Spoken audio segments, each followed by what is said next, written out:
ശരണ്യ, വിദ്യാഭ്യാസ സ്ഥാപനങ്ങൾക്ക് ഇന്നലെ രാത്രി വൈകിയാണ് ജില്ലാ കളക്ടർ അവധി പ്രഖ്യാപിച്ചത്. ആദ്യം നമുക്കറിയാം ചേർത്തലയിലും കുട്ടനാട് താലൂക്കിലും ചേർത്തല താലൂക്കിലുമൊക്കെ അവധി പ്രഖ്യാപിച്ചിരുന്നു. രാത്രി വൈകി ജില്ലയൊട്ടാകെ അവധി പറയുകയായിരുന്നു. ഒരുപാട് ആവശ്യങ്ങൾ കളക്ടർ മാമിന്റെ മുമ്പിൽ ചെന്നു എന്നും നമ്മൾ ഈ ഫേസ്ബുക്കിന്റെ താഴെ നോക്കുമ്പോൾ കാണാം.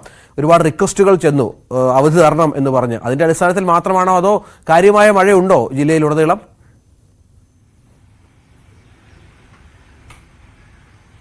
രഞ്ജിത്ത്, രാവിലെ എന്തായാലും ആശ്വാസകരമായ ഒരു സാഹചര്യമാണ്. വലിയ മഴയില്ല. പക്ഷേ ഇന്നലെ രാത്രിയൊക്കെ നല്ല മഴ ഉണ്ടായിരുന്നു എന്നുള്ളതാണ്. ഇന്നലെ വൈകിട്ടോട് തുടങ്ങിയ മഴ രാത്രി വരെയും നീണ്ടുപോകുന്ന ഒരു സാഹചര്യം ഉണ്ടായിരുന്നു. ആദ്യം കുട്ടനാട് താലൂക്കിൽ പ്രത്യേകിച്ച് ദുരിതാശ്വാസ ക്യാമ്പുകൾ പ്രവർത്തിക്കുന്ന സ്കൂളുകൾ ഉൾപ്പെടെയുള്ള സ്ഥലമാണ്. താഴ്ന്ന പ്രദേശങ്ങൾ ഒത്തിരിയുള്ള ഇടമാണ്. അതുകൊണ്ട് തന്നെ കഴിഞ്ഞ ദിവസങ്ങളിലൊക്കെ ഉണ്ടായിരുന്ന മഴയെ തുടർന്ന് അവിടെ വെള്ളക്കെട്ടുകൾ രൂപപ്പെട്ടിട്ടുണ്ട്. ആദ്യം കുട്ടനാട് താലൂക്കിലും ചേർത്തല താലൂക്കിലുമാണ് കളക്ടർ അവധി പ്രഖ്യാപിച്ചിരുന്നത്. പിന്നീട് ഇന്നലെ രാത്രിയോടുകൂടി വൈകിയാണ് ആലപ്പുഴ ജില്ലയ്ക്ക് മുഴുവനായി അവധി പ്രഖ്യാപിക്കുന്ന ഒരു സാഹചര്യം ഉണ്ടായത്. മഴക്കെടുതിയിൽ ഏറ്റവും വലിയൊരു ദുരന്തം ഉണ്ടായിരിക്കുന്നത് ഇന്നലെ വൈകിട്ട് 7 മണിക്ക് ആലപ്പുഴ ജില്ലയിലാണ്. അതായത് 14 വയസ്സുകാരനായ വിദ്യാർത്ഥി മതിലിടിഞ്ഞ് വീണ് മരിക്കുന്ന സാഹചര്യം ഉണ്ടായിട്ടുണ്ട്. അൽ ഫയാസ് അലി എന്ന 14-കാരനാണ് വൈകിട്ട് സ്കൂളിൽ നിന്ന് വന്നതിന് ശേഷം ട്യൂഷൻ കഴിഞ്ഞ് മടങ്ങുന്നതിനിടയിൽ വീടിന് തൊട്ടടുത്ത് മതിൽ വീണ് മരണപ്പെടുന്ന സാഹചര്യം ഉണ്ടായിട്ടുള്ളത്. അങ്ങനെ അതീവ ദുഃഖകരമായ ഒരു സാഹചര്യം ഇന്നലെ രാത്രി ആലപ്പുഴ നഗരത്തിൽ ഉണ്ടായി എന്നുള്ളതാണ്. ആറാട്ടുവഴി സ്വദേശിയാണ് ഈ കുട്ടി. മാത്രമല്ല അത് ഈ കുട്ടി പോകുന്ന വഴിയിൽ തന്നെ മഴക്കെടുതി മൂലം, അതായത് മതിലിന് ബലക്ഷയമുണ്ടായിരുന്നു. അപ്രതീക്ഷിതമായാണ് ഈ സംഭവം ഉണ്ടായത്. കുട്ടിയെ ആശുപത്രിയിൽ എത്തിച്ചെങ്കിലും ജീവൻ രക്ഷിക്കാനായില്ല. അത്തരത്തിൽ ദുഃഖകരമായ ഒരു സാഹചര്യം കൂടി ഉണ്ടായിട്ടുണ്ടെന്നുള്ളതാണ്. അന്തേക്ക് പറമ്പ് വീട്ടിൽ അലിയുടെയും ഹസീനയുടെയും ഏക മകനാണ് മരിച്ച അൽ ഫയാസ് എന്ന 14-കാരൻ. അത്തരമൊരു ദുഃഖകരമായ സാഹചര്യമുണ്ട്. ഇപ്പോൾ അൽ ഫയാസിന്റെ ഭൌതിക ശരീരം ഇന്ന് പഠിച്ച ലജനത്ത് സ്കൂളിലെ 9ാം ക്ലാസ് വിദ്യാർത്ഥിയാണ്.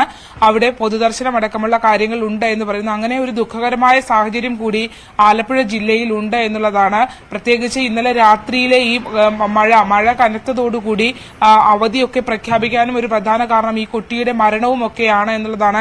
പലയിടത്തും കുട്ടികളെ സ്കൂളുകളിലേക്കൊക്കെ വിടാനുള്ള ബുദ്ധിമുട്ടുകൾ മൂലമാണ് അത്തരമൊരു സാഹചര്യവും ഈ അപകട സാഹചര്യവും ഒക്കെ കണക്കിലെടുത്താണ് ജില്ലാ കളക്ടർ അവധിയിലേക്ക് പോകുന്നൊരു സാഹചര്യം ഉണ്ടായിട്ടുള്ളത്. അതിനപ്പുറത്തേക്ക് ആലപ്പുഴ ജില്ലയിൽ ഏറ്റവും വലിയ പ്രതിസന്ധി ഉള്ളത് ഇപ്പോൾ തീരദേശ മേഖലകൾ, പ്രത്യേകിച്ച് കടലാക്രമണ സാധ്യതയുള്ള ഇടങ്ങളിൽ അത് ശക്തി പ്രാപിക്കുന്നു എന്നുള്ളതാണ്. തൃക്കുന്നപ്പുഴ പ്രണവം ജംഗ്ഷൻ അടക്കമുള്ള ഇടങ്ങളിൽ വലിയ തോതിൽ കടൽ കയറുന്നൊരു സാഹചര്യം ഉണ്ടായിട്ടുണ്ട്.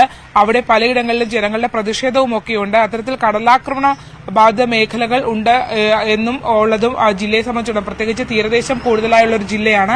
അതുകൊണ്ട് തന്നെ അത്തരം പ്രദേശങ്ങൾ പ്രശ്നമുണ്ട്. പക്ഷേ ഈ പമ്പയാറ്റിലെയോ മറ്റ് ആറുകളിലെയോ ഒന്നും ജലനിരപ്പ് അത്ര ക്രമാതീതമായ രീതിയിൽ വർദ്ധിക്കുകയോ അപകടകരമായ സാഹചര്യത്തിലേക്ക് എത്തുകയോ ഒന്നും ചെയ്തിട്ടില്ല. തോട്ടപ്പള്ളി സ്പിൽവേ മുറിച്ച അവസ്ഥയിലാണ്. പൊഴി ആദ്യഘട്ടത്തിൽ തന്നെ മുറിച്ചു നീക്കിയിരുന്നു. വലിയ തോതിൽ കഴിഞ്ഞ ദിവസങ്ങളിലൊന്നും മറ്റ് ജില്ലകളിലെ പോലെ അത്ര കനത്ത മഴ ഇല്ലായിരുന്നെങ്കിൽ പോലും ഇടവിട്ടുള്ള മഴ ആലപ്പുഴ ജില്ലയിൽ ഉണ്ട് എന്നുള്ളതാണ്. ആ ഒരു മങ്ങിയ അന്തരീക്ഷത്തിൽ തന്നെയാണ് എല്ലാ ദിവസവും കടന്നുപോയിക്കൊണ്ടിരിക്കുന്നത്. പക്ഷെ ഇന്നലെ വൈകിട്ടോടുകൂടി ഈ ഒരു മഴ കനക്കുകയും ഒപ്പം തന്നെ ഈ കുട്ടിയുടെ മരണവും ഒക്കെ സംഭവിക്കുകയും ചെയ്തൊരു സാഹചര്യം ഇപ്പോൾ ജില്ലയിലുണ്ട്. രഞ്ജിത്ത്.